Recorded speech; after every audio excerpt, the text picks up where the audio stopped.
It's not if, it's when. The strategic role of boards in the cyber risk age. Welcome to the Better Boards podcast series, the podcast for chairs, CEOs, non-executive directors, company secretaries and their advisors. Every episode is filled with practical insights and learnings from those inside boardrooms. We discuss what really matters and highlight actionable steps you can take to enhance the performance of your board. Far too long, cybersecurity has been seen as a technical, complex issue belonging to the IT department, but it's a core business risk. And who of us didn't get any phishing emails? I think it's common, almost daily. It can affect the entire organization's future if it happens inside an organization. Boards need to understand the potential impact of cyber threats on their company's financial performance, the reputation and regulatory obligations. Boards need to be aware of the organization's cyber security posture, invest in appropriate protections, and ensure that there is a robust incident response plan.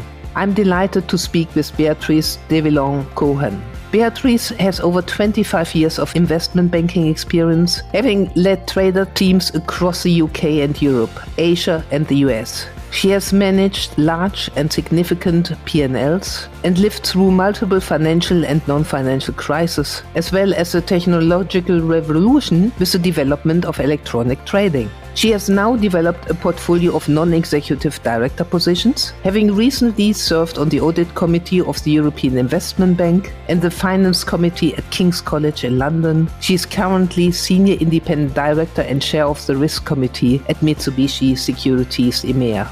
Beatrice, we are delighted that you are contributing to the Better Boards podcast series. Welcome. Thank you, Sabine, and I'm very, very happy to be here with you. Cybersecurity, the sweat on some foreheads now. Yeah. What are we talking about when we talk about cybersecurity? Yeah, and it's funny you talk about sweat because that's absolutely that. So I think it's easier to understand what we talk about if we talk in terms of impact and numbers. So I'll drop at you some numbers. £100 million and £300 million. That's what Co-op and Marks & Spencer might have lost in operating profit when they get hit over the summer. £50 million a week. That's what it's costing Jaguar Land Rover at the moment, and it started on the 31st of August. So you can count like I do, which is we are probably running in the £300 million cost and still counting. Another one for you, I would say, for instance, £1.5 billion. That's what the UK government is giving as a loan guarantee to the same GLR so that they can pay their suppliers, because the entire supplier ecosystem of the car industry has been put to a halt over the past 5 weeks. And the final one, because it's speaking to a different part of the globe, is Japan, 6, and that the number of factories from Asahi, that the Japanese brewer, yes, so that have been put offline this month. So they started producing again. So we didn't have the shortage of Japanese beer everybody was afraid of, but still they are just ordering and dealing with the order with a pen, paper, fax machine and telephone. So you see, it's a big, big impact. And just because we're talking numbers, I want to talk about the rule of 3. That is important when it comes to cybersecurity, and that's an average. But on average, you will live through 3 days of chaos. You will go through 3 weeks of systems rebuilding, and eventually 3 months of IT problem and constant IT problems. So we're really talking about high value destruction when we talk about cybersecurity and cyber risk management. So clearly something where board members should sit up in their chair. Absolutely. Clearly you made it very clear with these numbers that the risk is real and it's happening as we speak. Where is this risk coming from? And is it true? Because a lot of people, when you read these media these days, we all think it has increased. Is it true? Is the risk now greater than maybe in 2020, 2015? It has massively increased. And it's just not because it's hitting the news. And I think it's coming from the cyber threat actors ecosystem that changed a bit. So just to remind you what we're talking about, the threat actors, they come in all shapes and sizes. So you will have the nation state actors, and I won't mention any country, but you probably have the same countries in mind as I do. They have loads of resources, high-tech skills, and they will most of the time go after critical systems, or they will spy on other country. And that's what's hitting water infrastructure or power infrastructure in the US or the NHS in the UK. Then you will have teenagers in a garage, and they will do that just because they can, honestly. You have disgruntled employees. They are looking for payback. And then you have the cyber criminal groups. So all those ones have been existing for the past 15 years or 10 years. What has been changing over the time is the cyber criminal groups. They are now running their operation as a business. So they are selling cyber attacks as a service. They have HR departments. They have help desk. They have after sale if you're complaining, and they can help you. So, and that's what's probably changing a bit the ecosystem. It's much more professional. And this cyber attack as a service is linking every cyber threat actors together. So there is a blurred line now in between each other. Maybe it's more profitable than doing board evaluations and board reviews. Yeah, but I mean, you're not like that, Sabine. No. So if people listen to it now we've scared everyone enough, Beatrice. Now let's shift gear here. The big question everyone probably has in their head now is, can you avoid it? Yeah. Well, I'm going to be a bit depressing because I'm going to tell you no, not entirely. But it doesn't mean it's game over yet. And it's important that nobody at the board level, when he hears you cannot avoid it entirely, say, well, what is the point now? Because what you need to work is on mitigation, responding to an attack, and recovering. And that's your battleground. And I think to understand what the levers are for you to act on it, maybe it would be interesting to spend like 2 minutes on understanding what are the main techniques that will hit you if ever you go through a cyber attack. Yeah, please do. So, well, the main one, the ransomware attack, for instance, hackers, they will send you staff, or you, by the way, a very convincing email that will contain a link or an attachment. And they will put a message in title. So either it's very alarming, something like, the classic, your account will be permanently deleted, please take action. Or something a bit appealing, like, well, you had a fantastic year-end review and you've been selected for an extra bonus. And if you want to know the amount, just click on the link. It's a classic during end of your review in organization or around Christmas, unfortunately. So you will click on the link that will, without you realizing, install a malware on your computer that will spread immediately to the entire system, that will log the files and then encrypt it, and then they will demand a payment, a ransom. So that could be that, or they could have run through your help desk pretending to be an employee and asking for a reset of password, or they could have entered your premises and then just tailgating, and then see if there is a computer that is not locked and just log in and install the malware. So I'm describing it so that you understand where it's coming from. And you will have seen through that story, there are many moments where you as an organization should have done something. The other one I would just mention as well, because I think it's important, it's the third-party provider breach route that is more and more discussed at the moment. And that's when your external suppliers will be compromised. So either it will provide attackers an indirect access to your system and data, or it will disrupt your operation entirely because you rely on that supplier. And that's why there is so much emphasis at the moment on all third-party risk management. And that's what DORA is doing in Europe. And that's what the third-party risk management self-assessment, operational resilience self-assessment is doing as well in the UK. Okay. Let's think of the board members, the non-executive directors, the chairs listening to this podcast, or also the company secretaries. Yeah. What can board members do? How can they engage, or how should they engage with the executive team on cybersecurity? I think it's a very important question because it's all about the board engaging. And the board is accountable for cyber risk oversight. I mean, you will see that it's all over the recent UK Cyber Governance Code of Practice. And if it's not already done, please download it and read it. And don't be fooled because it's only voluntary at the moment. It's very important. So once you understand you're accountable, now what do you do? So first, engagement, as you say, is dialogue. You need to have a regular two-way dialogue with your Chief Information and Security Officer, that the guy who will be responsible for cyber risk management. And with him, you will try to demonstrate curiosity and build trust. On his side, he needs absolutely to avoid any jargon because that's a killer. He needs to speak your terms, which is risk assessment, financial impacts, and clearly explain trade-off. We know that a board discussion is all about trade-off. So that's the dialogue. For me, there is also a culture element. And you've seen it when I was describing how a ransomware attack is working.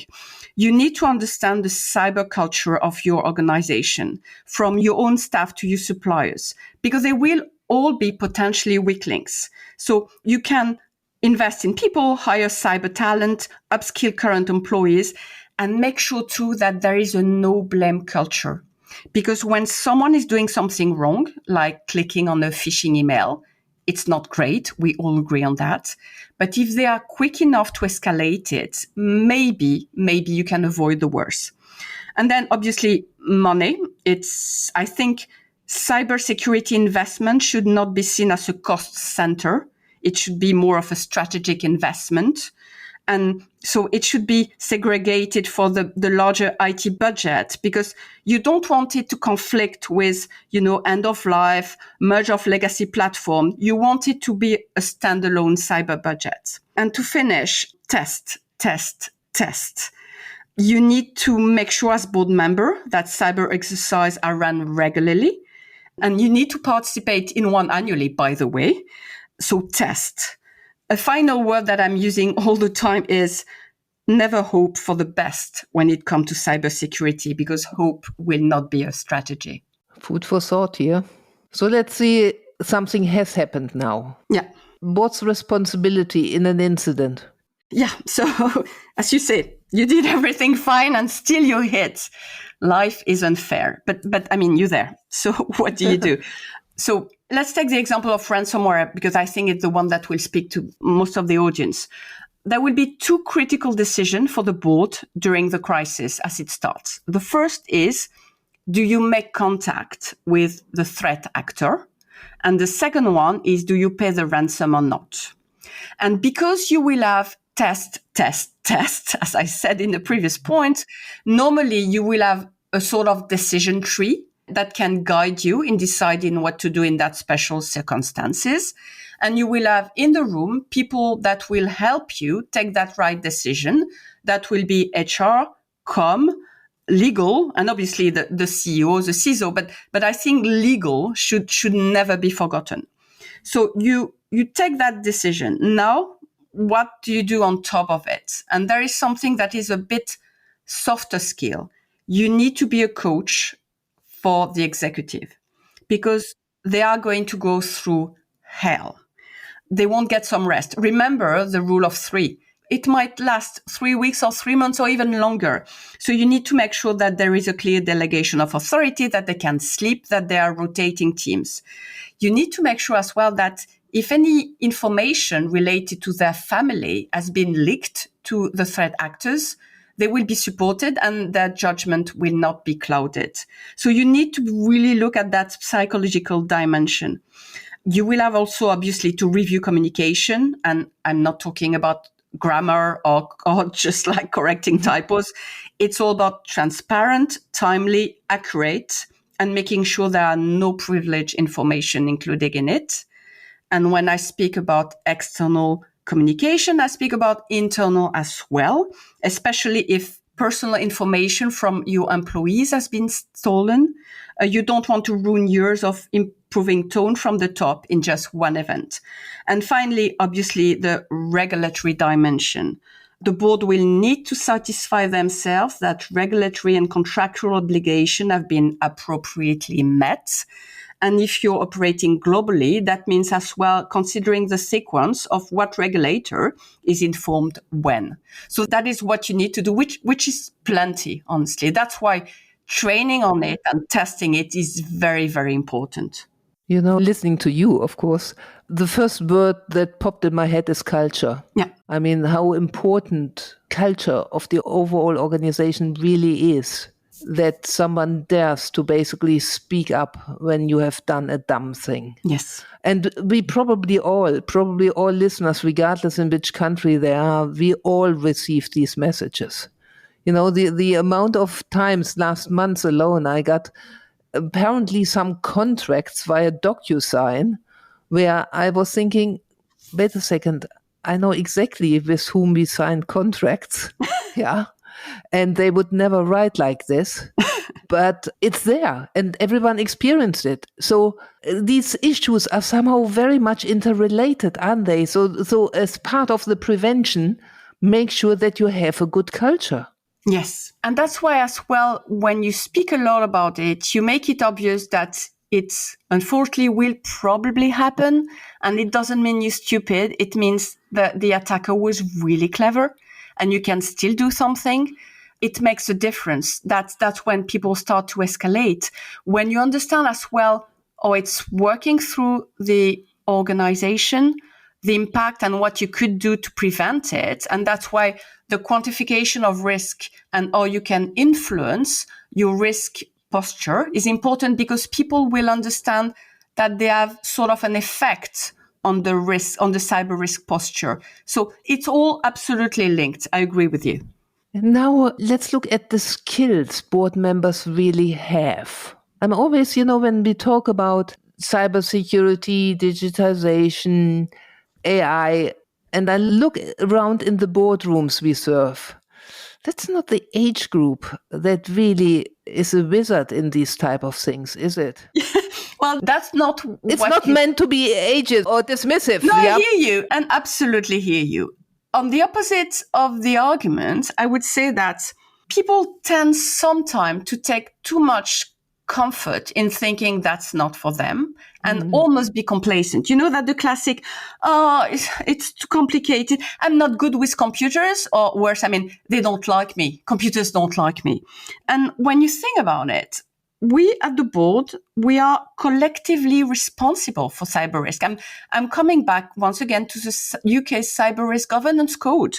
So if you see it that way, and that's one of the requirements you need, well, what do you do? So agree with you on the diversity at the board. By all means, recruit someone who is cyber fluent. Absolutely. Recruit as well that someone who is a bit younger. Younger profiles will always be good whatsoever, because it's good for diversity of thoughts. It's good for experience. But let's not rely entirely on the specialist. That's what we do sometimes when it comes to cyber, digital, ESG. All of a sudden, it's just one person and that has the burden on its shoulders. It should not be. It's our own duty to upskill, to stay current, and to think around the corner on that subject, like any other subject in the boardroom. And there are plenty of resources from the government, from the big auditors, there are a lot of resources online that are free. So just embrace it. So, and then we have the topic of AI. Does AI speed it all up? Does it make it more frequent? I see AI like putting cyber risk on steroids, honestly. So, we discussed, phishing. There are also deception techniques, to steal identities and credentials. The cyber attack is going to be personalized and more credible now. You mentioned earlier on that you were receiving an email, a contract to sign with one of your providers, and you were thinking, oh, that's odd. Well, they were not very good because most of the time now, honestly, you won't see a difference between a genuine email and a fake email. So we don't have any more the typo mistakes, the bad grammar, the weird logo, Now you can even have an external email that is flagged as an internal email inside an organization. So it's very difficult to detect a fake.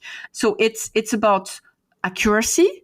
And you mentioned volume as well, because with AI, you can flow the universe with those fake emails.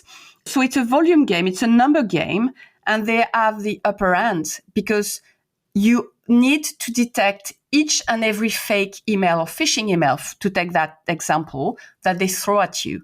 But they only need to be successful once.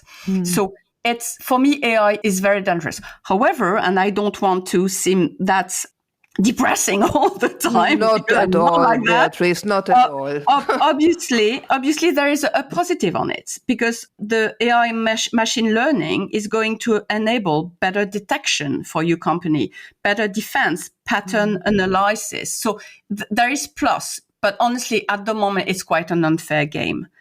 And we didn't talk about that yet, but we have AI and we have Quantum, which is around the corner. So I would agree. Around the corner is 5 to 7 years time, which is a lot, but still it's going to be a gigantic headache when it comes to cybersecurity. Because when Quantum will be ready, all encryption will be obsolete. So there are already talks at the moment about nations, essentially, who are collecting encrypted data. They are storing them so that they can sort of decrypt them when Quantum is hitting. So it's what we call the harvest now, decrypt later. So you understand that even if you're very well armed, again, anything encrypting everything, you still need to have that conversation. So you need at the board to be able to understand, are you going to transition systems in 3 to 5 years' time? So it's a never-ending discussion, unfortunately. I think, Beatrice, we scared people enough, but we also offered some solutions. Yeah, of course. And there are a lot. There are a lot. Sadly, we have to come to an end, and some listeners might say, oh, thank goodness, I have already enough sleepless nights. So at the end, we always ask, what are the 3 things our listeners should take away from this podcast? Yeah, I'll try to be positive. Well, I would say, as you have understood, cyber risk is a business risk. So own it as such. Look at it through risk appetite, risk quantification, make it strategic. The second thing is don't hide as board member behind it's too technical and not for me. We all need to upskill, be curious, and engage with executives. And the third point I think that is very important is prepare for it. Run exercises, test regularly.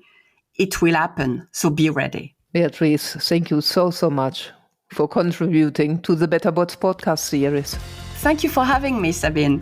This podcast episode is part of the Better Boards podcast series, brought to you by Better Boards, the provider of board evaluation solutions. Get in touch if you are interested in joining our community. Learn more about our work and our innovative board evaluation platform. Our clients use the platform for both their internal and as part of their fully facilitated external evaluations. We at Better Boards are always delighted to hear from you. You can reach us at info@better-boards.com. Thank you for listening.